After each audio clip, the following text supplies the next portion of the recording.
घर को फेरुथिबा बेले मरणात्मक आक्रमण जड़े मृत जड़े गुरुतर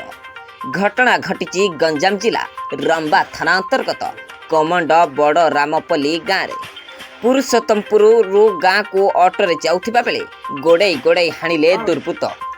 घटना घटाई दुर्बृत्त फेरार होइतिबा सूचना मिली। खबर पाई तांकर जड़े बंधु ब्रह्मपुर बड़ मेडिकल ले भर्ती करथिले। दुई जन इलेक्ट्रिकल सामान आने जाइए पुरुषोत्तमपुर से रिटर्न होते बड़रामपल्ली पाखे अटाक किए मार्चरी केमती खबर पाइले आप खबर फोन आसला से गाँव लोक फोन कले कौन है आप सी आमर सरपंच अन्य पिला माने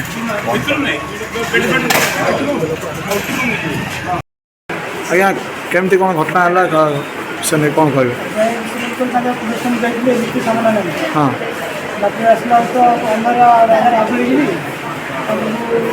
किए मारी जानी आप खबर केमती पाइले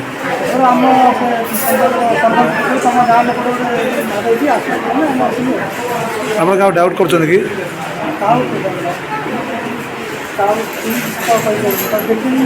कौन आगुरी शत्रुता कौन थी